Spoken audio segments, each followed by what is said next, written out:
예약이 33만 대나 됐습니다. 그런데 1년 만에 전쟁이 났습니다. 그럼 이 돈은? 전부 전쟁 비용으로 쓰였습니다. 이 돈으로 공장에서는 경장갑차 큐벨바겐과 수륙양용 슈빈바겐을 생산했습니다. 이런 걸 보면 히틀러는 다 계획이 있구나? 인가요? 안녕하세요 여러분. 무더운 여름 잘 지내고 계신가요? 영화 속의 자동차 시간이 돌아왔습니다. 오늘의 영화는 2018년 개봉작 범블비고요. 한창 인기 있던 시절 1967년형 비틀이 나옵니다.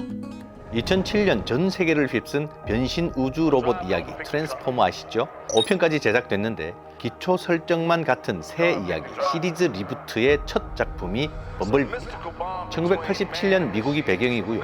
낡은 자동차를 수리하는 일을 하는 찰리.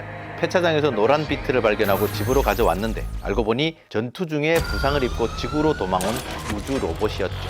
범블비라는 이름을 지어주고 열심히 고쳐주고 정체를 캐려는 정부기관의 추적을 받아 쫓기고 여러 사건을 겪다가 결국 지구에 남아 함께 지낸다는 얘기입니다.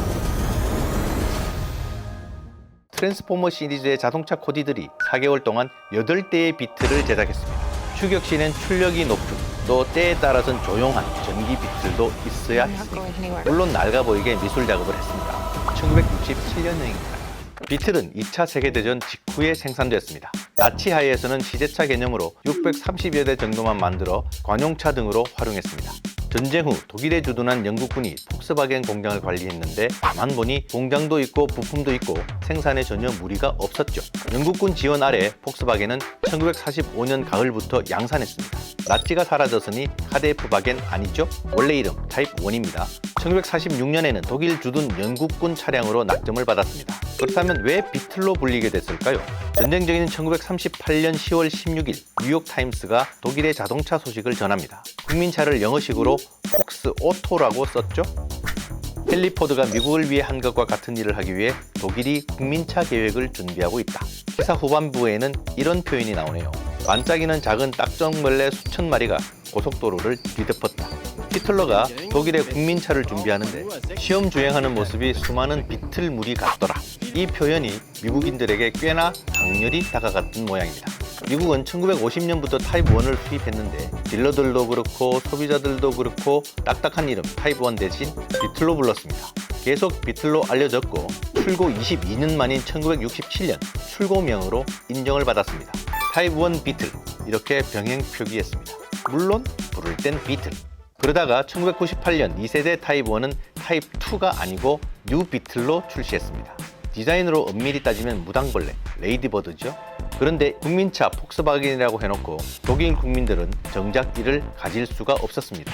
나치는 1939년 초 폭스바겐 프로젝트를 공식화하면서 4년이 지나면 마이카가 생긴다고 꼬드겼습니다. 신청자에게 200장짜리 우표 카드를 지급했습니다.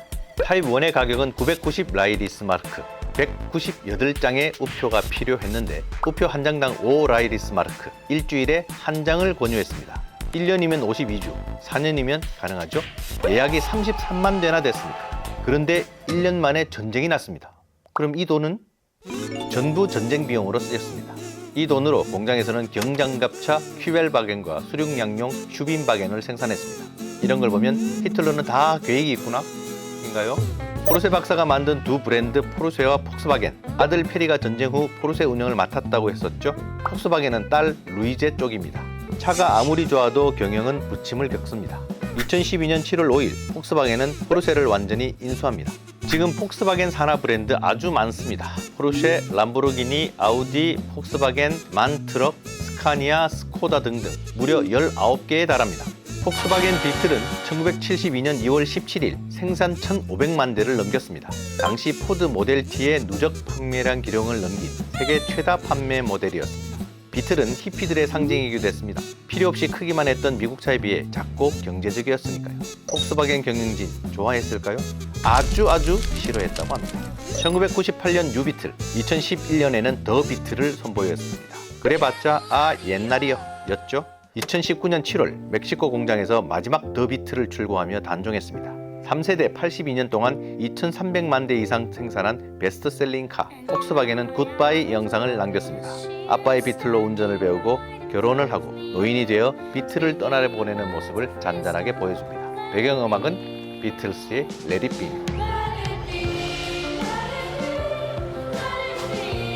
자, 오늘 시간은 여기까지입니다. 포르쉐와 폭스바겐, 그동안 제법 오랜 시간 할애해서 알아봤는데요. 어쨌든 가장 좋은 차는 무엇일까요? 네, 고장 안 나는 내 차입니다. 구독, 알림 설정해 주시고 다음 시간 기다려 주세요. 안녕.